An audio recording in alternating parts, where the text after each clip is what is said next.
be discussing with, but we're going to start by introducing them one by one so they can give their 3-minute introduction before we continue with the panel talk. And the first person out, we are so lucky to have Kamya Karthikeyan, who's the youngest woman to climb the 7 summits. So Kamya, floor is yours.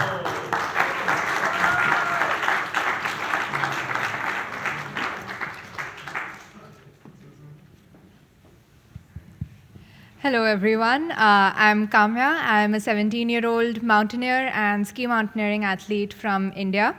I'm sure a lot of you might be thinking, how much could a teenager possibly know about longevity in sports? But I am still learning how to sustain this passion that I've found quite early in life. But I promise I have a few interesting things I'm sure I can share. My journey began a long time ago when I was just 3 years old with one simple question.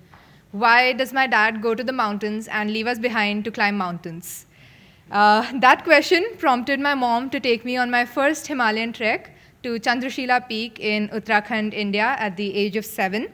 And from then on, my love for the mountains just kept growing, and I kept going back on new treks year after year. In August of 2017, I climbed my first peak above 6,000 meters, Mount Stokangri in Ladakh, India. It was in the foothills of this mountain that I set out on Mission Sahas, my journey to complete the Explorer's Grand Slam by climbing the highest peak in every continent and skiing to the North and South Poles. Many people thought that this was too young an age to start and that I would eventually burn out. But I believe that setting a really tall goal for myself went a long way in fueling me to work tirelessly over the next 8 years to finally become the youngest female to complete the 7 Summits Challenge. Thank you.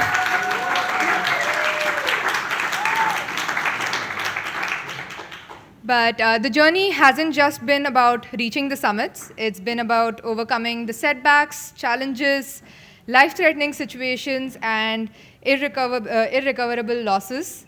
It's been about improvising with the lessons that I've learned and showing that resilience is really important to keep going despite all the obstacles that you're sure to face. But more than anything, it's been about elevating the spirits of the 1.4 billion people back home and showing that young girls can do pretty much anything that they put their minds to. Back in 2021, the Honorable Prime Minister of our country had told me that if I put the well wishes of all the people of the country behind me, I would have a much bigger force forcing me to keep going ahead and keep climbing higher peaks. So I think associating those really big goals that we set for ourselves with a much bigger force, much bigger than us, is also really important to keep growing. And I think I would like to just end by saying that I'm extremely grateful to have this experience, not just to share my own story and journey, but also to learn from the incredible experiences and wisdom of the rest of the panelists. And I can't wait to dive deeper with all of you. Thank you. Thank you so much, Kamya. We are very excited to hear more. The next person up is Professor Øyvind Sandbakk from Norway, which is also my country. I'll introduce myself a little later after the speakers. He's a sports director at the Norwegian School of Elite Sports and also a professor at the Arctic University of Norway in Tromsø. So your floor is yours, Øyvind. Thank you. Turn on.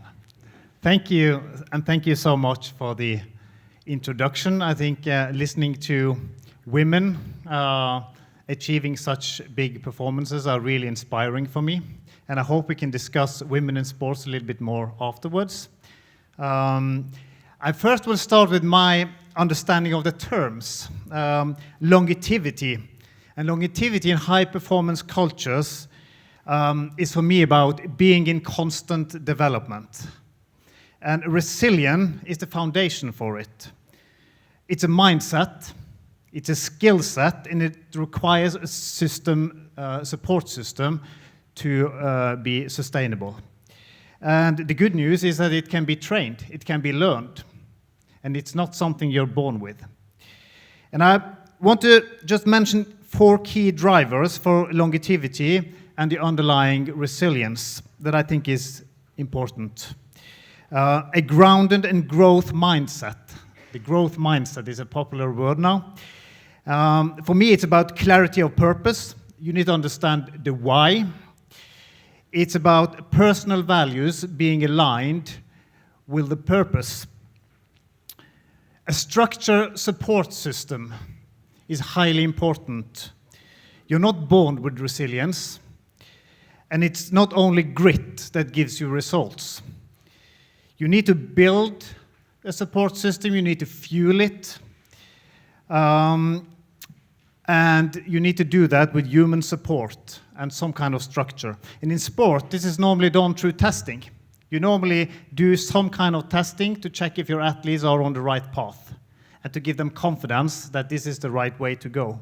You normally have a coach athlete and a support system around athletes to make them sure that they take the right decisions, to give them complementary information. In business, you had feedback loops.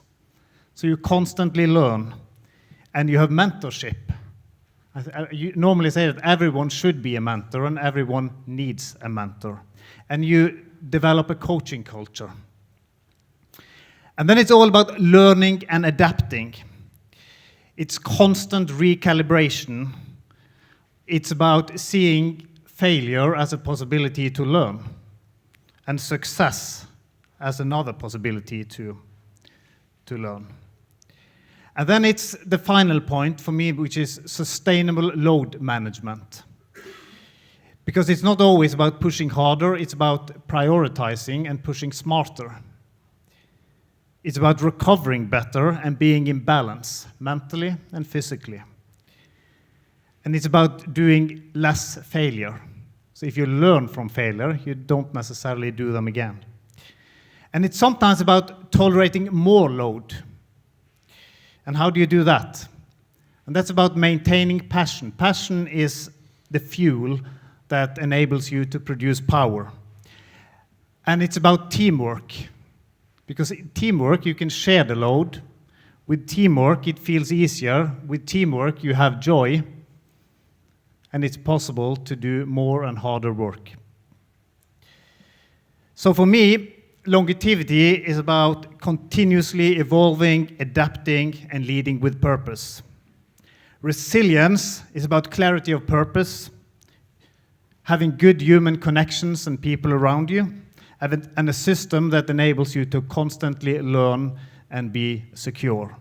But finally, the key factor that underlies everything is a word that has been mentioned several times today. It's trust. If you want someone to succeed within a system, they need to trust the system and the structures. And if you want people to work well together, you need them to trust each other. That they want each other well and that they are being a team where everyone achieves more together. I think that's it from now, and I look forward to the discussions. Thank you. Thank you, Øyvind. And we then invite the next person on stage, Kavita Khanna, a philanthropist and managing trustee at the Kavita and Vinod Khanna Foundation. The stage is yours.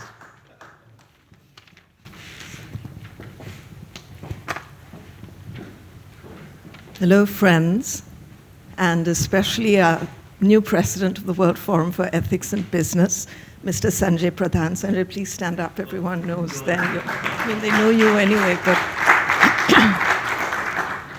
I'm really deeply honored to join this very illustrious panel on longevity in sports and business, developing resilience.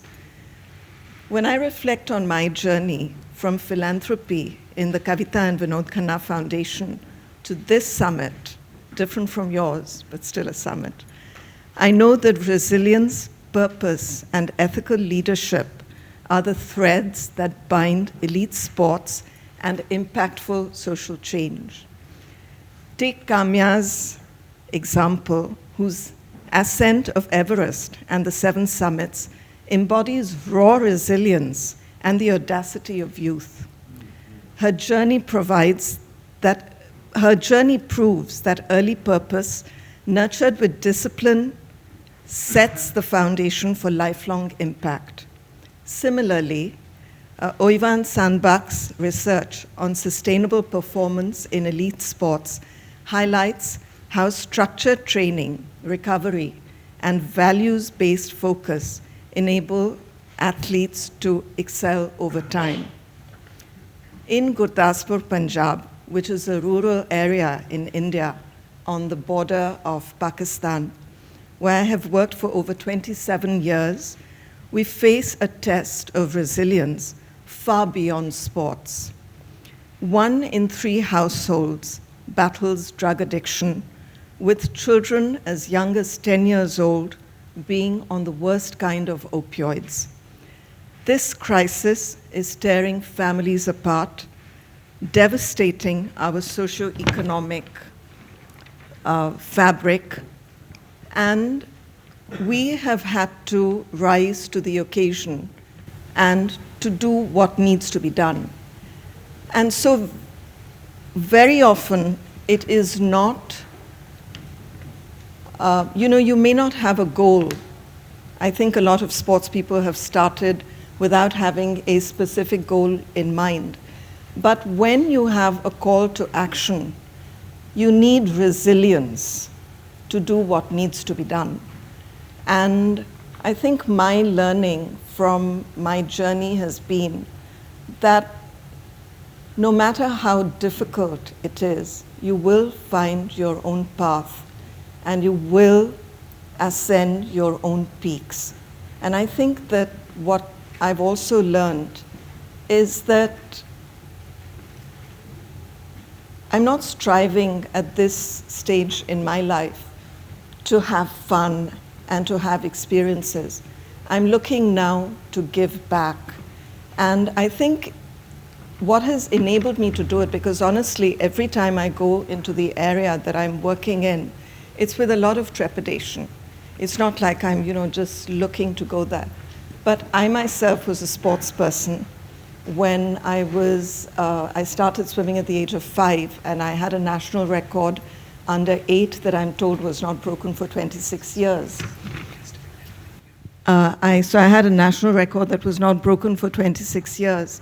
And it is that resilience. It is waking up every morning at 5 o'clock and getting into the pool when it was dark and believing that a blue whale, because we were looking at books that were, about blue whales, and thinking that a whale is going to come and attack me, and just doing what needed to be done. And I think that's where philanthropy and sports can inspire a lot of people. Just do what needs to be done, and the world will be a better place. Right.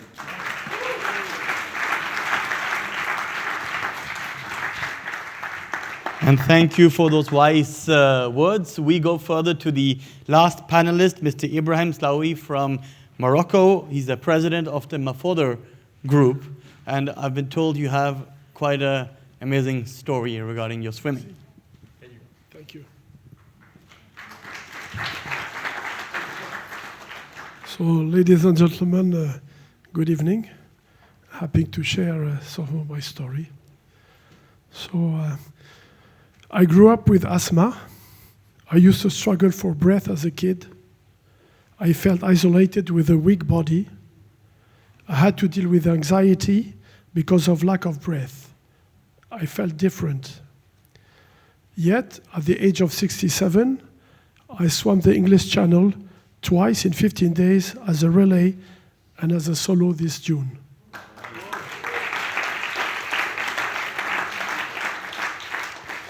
In 2023, I swam the Strait of Gibraltar, and in 2024, I swam an ice mile at 5 degrees in the high Atlas Mountains with no wetsuits.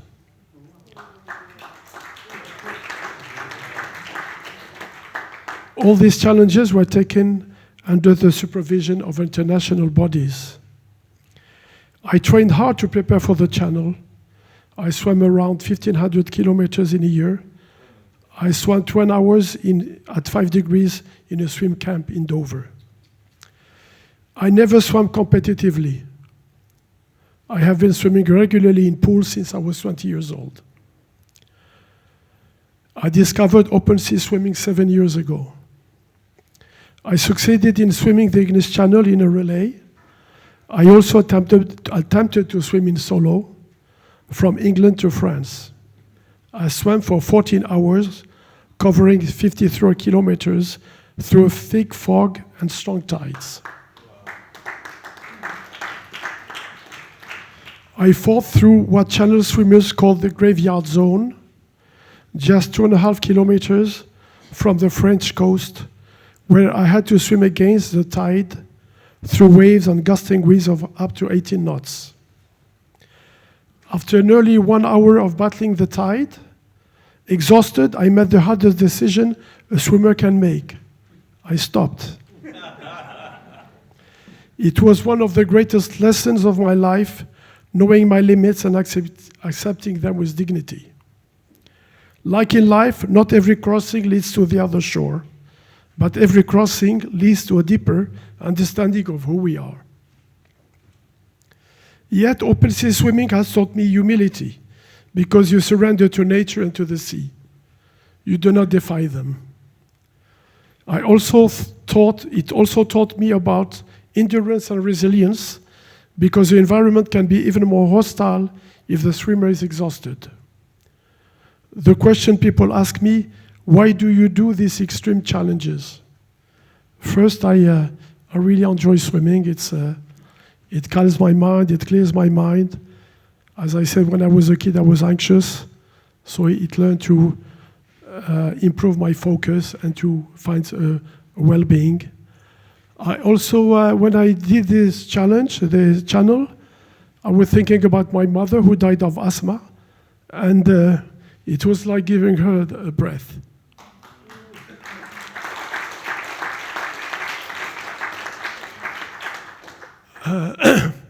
I also swam for an NGO, the Association Marocain for the Handicapés. It's an NGO that is dedicated to defend the cause of the handicapped people in Morocco. And it's a cause worth defending. Actually, 33 years ago, we were vacationing with my wife.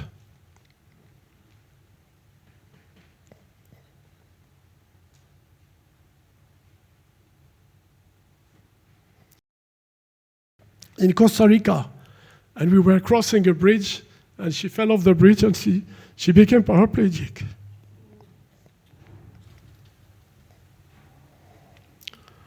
So I swim for the cause, and what was extraordinary is sometimes you feel your life is shattered, and in this case, well, that was about 30 years after well, no, 20 years after my wife, with a group of handicapped people, they built a bigger rehab center in Casablanca.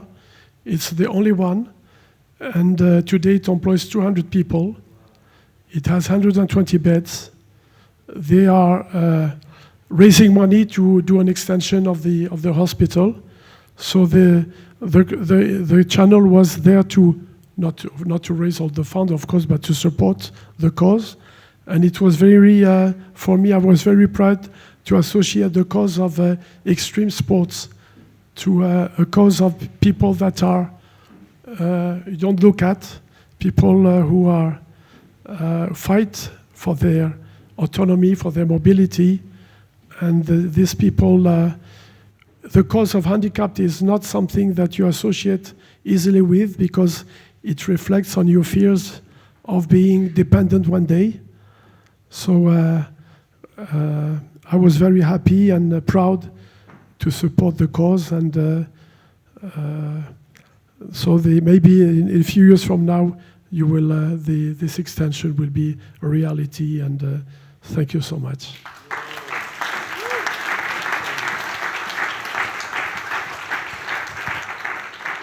Thank you so much, Ibrahim, for that strong story. I will ask our four remarkable panelists to please come to the stage.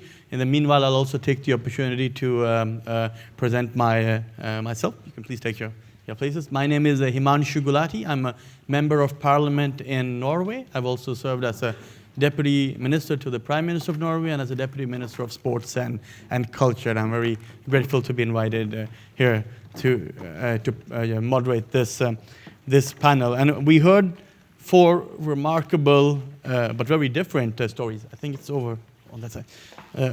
We heard 4 remarkable stories, and one of the, of course, the title of this talk is longevity in business and sports. And longevity is quite a popular trending word these days, but mostly when we speak about health, about prolonging life or prolonging youthfulness. So when it's put in the context of sports and achieving one's goals, it perhaps gives a different perspective. So, Kamya, you have climbed all the 7 summits, and I think when most people, at least people like me, think of the challenges people meet, it's like a Hollywood movie where right before you're reaching the peak, you have some big challenge or fear you have to overcome. But I guess the challenges start much, much early. In fact, even before the climb starts. And I've heard that you have faced some of them when it comes to approvals, when it comes to age, gender. So could you say a little bit more about the challenges that one faces before one even starts? Yeah, absolutely. I think, like you rightly said, there's a whole Everest you climb before even stepping foot on Mount Everest.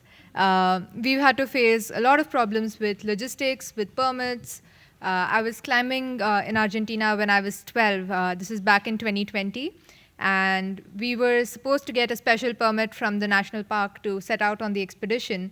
But we reached Argentina, landed, and found out that the rule procedures had changed.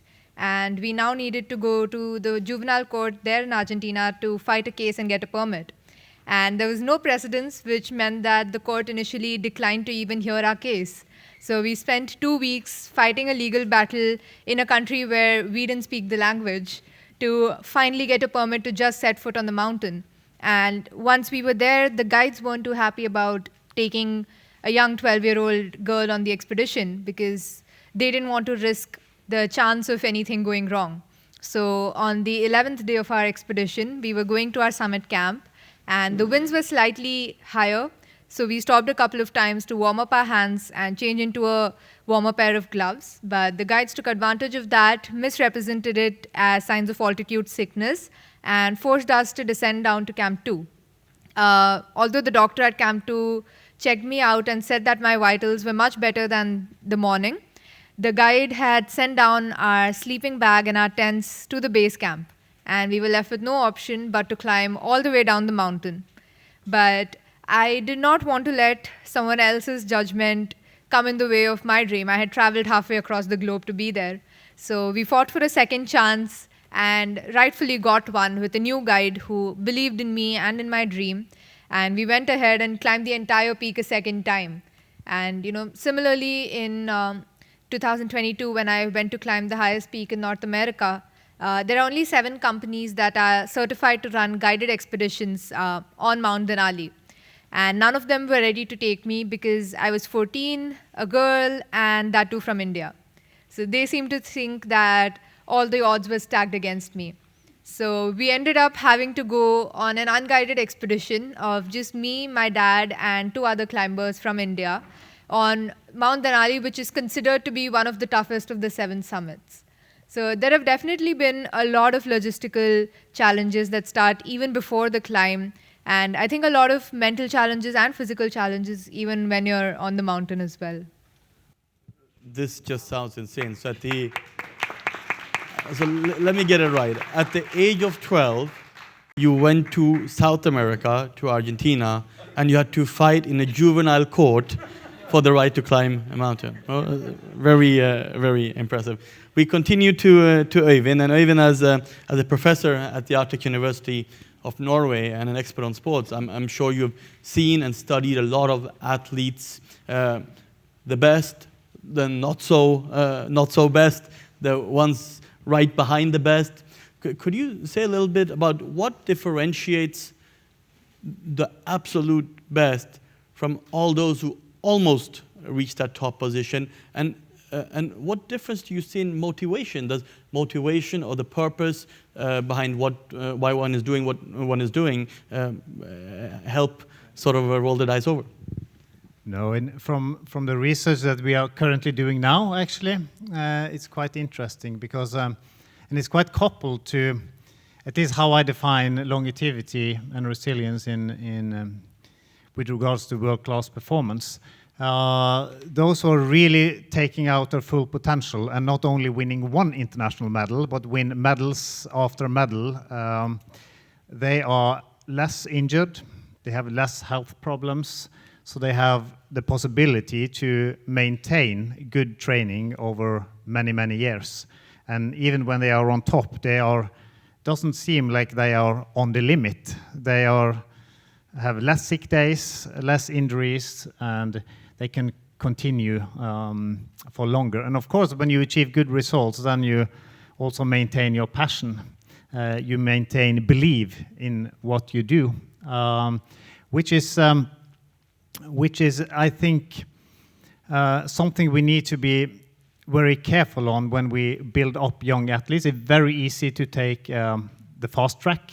For example, many girls in endurance sports and even in aesthetic sports, they start losing weight too early and get into bad eating habits and eating disorders, which is a reason why many can't take out their potential, because you start manipulating too early and you are not patient enough in order to get as good as you can be, take out your potential and stay there for a long time. So, and I think an important part of this is actually that we are still in a phase where sport is made by men, for men, and we are still not there where we have good enough systems, good enough knowledge on how we help women to take out their full potential. And just after listening to Dr. De Souza down, when he, I would say, misled us with his science, that was purely manipulative way of presenting science, that I have to say directly. But the most hardest thing is how I think he has only seen this from a man's perspective. What about women? What happens to women if you put them full of male hormones, for example? Unfortunately, we don't have Mr. De Souza here to answer for that, but hopefully we can have a session on that the next time we have a forum.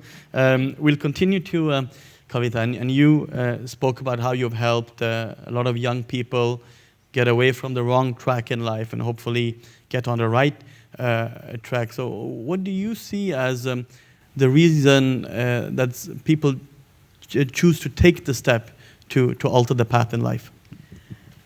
Well, what we are doing in the area that I work in, which is an area of about 3,000 square kilometers with 2,000 villages, is we are doing mental health work. So we started with mental health work in schools.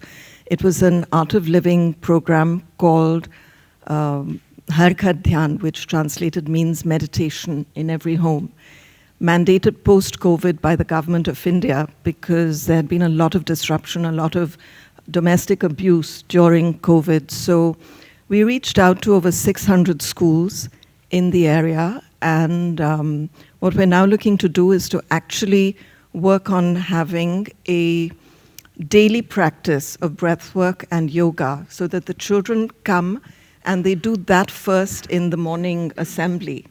And I think it will create a big shift, because if you can imagine an area where 1/3 of households are doing the worst kind of drugs, where they're seeing their neighbors die, women, mothers are dealing drugs, it's a very, they come to school, they shift the energy, and hopefully they can do a lot better academically, also in terms of self-worth. The other program that we're doing is a sports program. And I think that so it's we do it village by village. We have coaches, we have volunteers, we give all the kit, the equipment, and this keeps the children engaged in sports, because otherwise they go to the building, to the village playground, and that's generally where the drug peddlers come and peddle the drugs. So we're keeping them away. And in that sense, I think that, it's another way that we are actually ensuring longevity, because they're not going to get onto these terrible drugs and, their whole life is over, or they're going to die of it. So it's something there has to be resilience in what you do, because you have to show up each day and make sure that you are fulfilling the commitment that you have made to children. And, so that it's very difficult to do de-addiction at the level at which drugs is happening over there. But if we can prevent a generation from getting into drugs, I think we'll have, started a movement in the right direction. Thank you so much. And Ibrahim, we heard Kamya say that when she was 12 years old and in Argentina, she finally found a guide who eventually believed in her and helped her get through the process. You also shared a very strong and personal story about your mother and her importance. So I want to ask, how important is it for when you're trying to achieve a goal to have that support person next to you and always keep you going?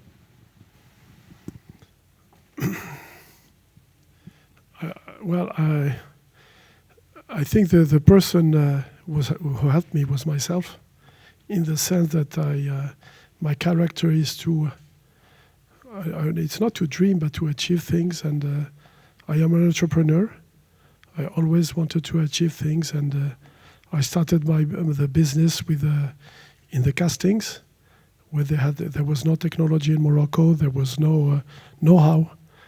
And we dreamed together with the people inside the company that we wanted to make something great. And I just remember once a worker came to me and he said, "Listen, yesterday I dreamed about you and we were climbing a mountain." And it's amazing because this is the image that stayed with me for so long.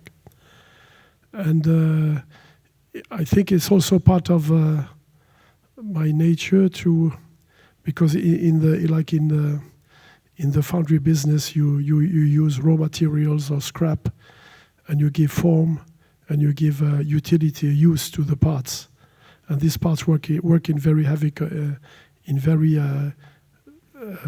abrasive conditions.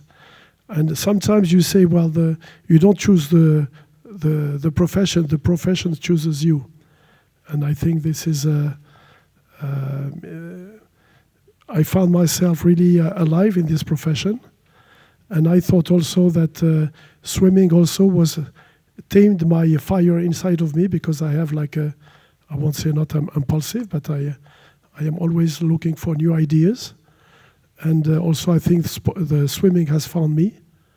And it has enabled me to meditate inside the water, to bring new ideas, to clear my mind. And at every stroke, it's a meditation. It's something that you are experience that is bigger than you. More so if you are out in the open sea. So I think the fire was in me, and to tame the fire also, I found swimming that brought a balance. Yeah, thank you. And I have one question, so it's up to you who wants to answer it. But I'm very lucky that I come from a country, Norway, where we have a very famous chess player, Magnus Carlsen. And I was sitting at a dinner with him a few weeks back, and he said that people often ask me what my goal is, but I don't have any goal. I think what he meant is he focuses on the process, on the journey, perhaps not the end goal. But so I want to ask the one who wants to answer, what is most important? Do we focus too much on the end goal? Is it the process that is really what we should be focusing on? I think for me, you can't have one without the other. So unless you have a long-time goal of what you want to achieve, you don't have something that you're working towards every day. You know, for me, I wake up every day, I know I'm training for the particular next expedition. I know what I'm supposed to do. And that's how I enjoy the journey, because I know what I'm working towards. So I think one can't really exist without the other. Thank you. We have about 5 minutes left, but I also want to open for some questions from the audience. I think we'll start by opening for two questions. If anybody has anything to ask these panelists. We have one over here. Yeah. And please to introduce yourself as well.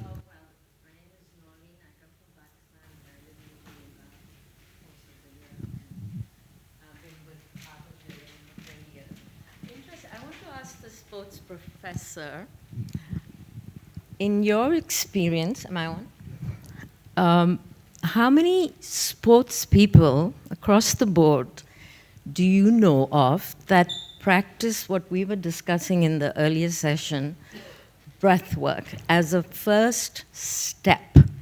And I would take that on to maybe meditation. Breath work leads into meditation, and yoga, the physical side of it. So Kamya made a point about access to enhanced performance drugs and the quality of that. But like we are told, breath is free and it's with you all the time, 24/7. So how do you think athletes approach that aspect of enhancing their performance and longevity, resilience, as a starter to work on their breath, and then meditation, as you said? And I always give the example of my hero, Novak Djokovic, who believes in deep conscious breathing while he is on the court and his back is to the wall. And you can see, if you notice carefully, he's doing deep breathing in those 1 or 2 seconds to calm himself down mentally and physically and emotionally and take the next point. Thank you so much for that question. And let's take one more question before we give the panelists a chance to ask over there.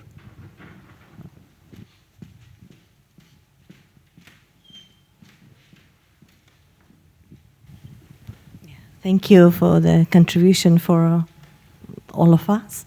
I just wanted to know about Kavita and Vinod Khanna Foundation. How can we help people in India from Europe? I mean, when I was in Punjab, in Jamuna Nagar, I came to know that lots of kids are on drugs, and in that area, it really touched my heart because I am in education. I'm with children, teenagers, age people, and I just want to know how from here, from Europe, we can do something for India, for the kids. Thank you. I'll first ask Øyvind and Kavita to respond to those. Take it quite quick. The mechanisms behind outstanding performances is the ability to mobilize during training, to fully mobilize the system and have high quality on your training session. But that's not enough. You also need to be able to demobilize, to recover, and to really, both hormonally, but also the autonomic nervous system can really be deactivated as much as possible. And then I think the breathing techniques, meditation, and these type of techniques can be very good in facilitating that. But I see athletes, all athletes who are good has that possibility. Some, like me, like to do very slow, long skiing sessions out in the skiing. Then we come home and then we find our own ways to meditate. Although it's not written in the books. They find their own ways of doing it. All athletes are aware of their breathing who are on a high level. So I think it's a very good technique. It comes more and more into sport, but I think the most important is to look at the mechanism, the ability to mobilize and to demobilize, to perform and to recover. And that's what will bring performance eventually. Thank you. Thanks. And Kavita, please. Thank you so much for asking that question. I have a very clear answer for this, and the way that anyone who would like to help can help is, I believe, through partnerships. Because what we are doing, we cannot do on our own, and I think that there are many inputs that would really help us. So I'll give you an example. It's a long story, so I won't tell it, but if anyone wants to hear, it's a really interesting one. I invited a coach, a football coach, who lives just outside Geneva, and we met by chance. And he actually came to our villages, Rafael Ashtamkar. He stayed for a week and he upskilled our coaches and our children. And it was incredible, the perspectives that he had, how we found out from him that what we were doing was a good job, but how we could really scale it up. And so I think partnerships of all kinds, we would love to have our children have the exposure of actually maybe traveling to Europe. You know, our children are playing really, really well. When Rafael came and saw how they were playing, he said that India is associated with cricket and no one associates it with any other sport. But looking at the children here, Rafael said that I think the next Maradona could come from India. And it's the kind of exposure that they will get. Of course, you know, it goes without saying that every philanthropic project that you do requires funding, but I don't want to talk about funding. I think that's a given. I think that if people actually see this as a human story and one that needs to be resolved, then I think that's the kind of partnership that we want. Thank you for those words.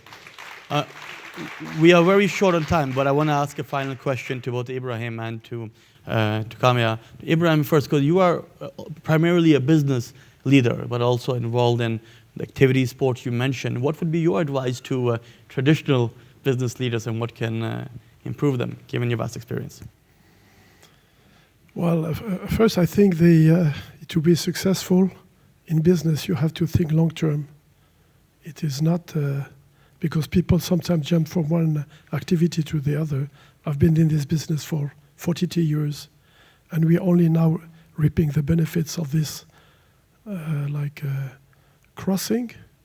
Sometimes it was crossing of a desert, and hopefully today I have 3 kids. They took over the business. I have 4 kids. 3 took over the business, and just as a matter of I have a daughter who always had the love of horses. She came to horseback riding very late, and she is an Olympian. Wonderful story. And the final words of this session I will give by asking a question to Kamya. So now you've reached the 7 summits. So what does one set as a goal after that?